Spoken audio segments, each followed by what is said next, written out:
after a long time with another video. So I am making a twist on Escovitch fish. Jamaican people know what Escovitch fish is. So I'm using the same type of seasoning just on mushrooms, and I have portobello mushroom caps because they're thick and meaty in a way. So you clean out the gill part and scrape off the stem, and you get these thick pieces. I cut them into 3. If I would cut them into 4, I feel like the pieces would be a little skimpy. So these, you get some thick bite to it.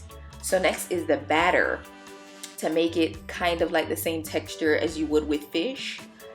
And I mixed coconut milk with flour, and I just did it little by little to get this thick kind of batter. I don't want it to be too runny because it has to stick to the mushroom. So next is the spices. There's ginger powder, turmeric, paprika, garlic powder, black pepper, onion powder, salt. Just wanted to have a lot of flavor. So I mixed that together with the batter mixture. And I also have breadcrumbs. They're just regular organic Trader Joe's breadcrumbs. They don't have a whole heap of stuff inside of it like, regular breadcrumbs. So the idea is to dip it in the batter, dip it in the breadcrumbs, and fry it. And I love that beautiful frying sound. Sizzle, sizzle. The 2 of those on the left, I flipped late, so that's why they're a little darker than the others.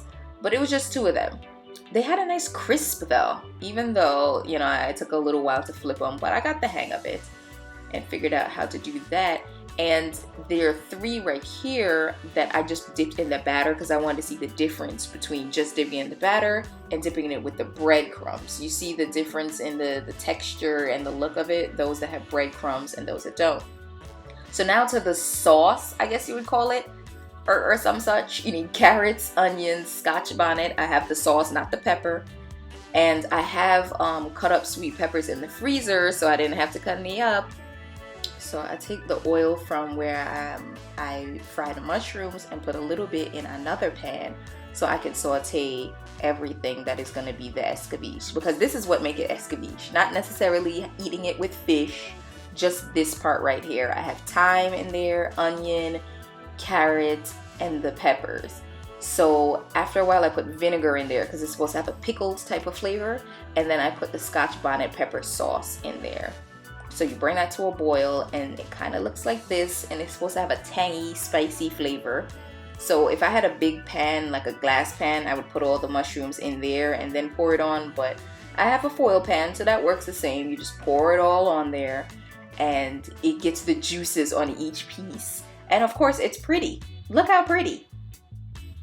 So next is the plantain, which I'll be eating with the escovitch mushrooms. Now a Caribbean man told me to boil the plantain in the skin like this, and green plantain can boil.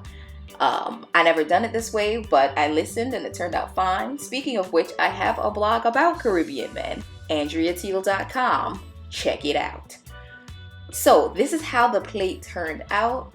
It looks like fish. I sent a picture to my mother and she said it kind of looked like fish. It has the same texture. It's big and flat like fish. And this was really good. The sauce makes it all. Is it a sauce? The escovitchness. The escovitchness makes it all.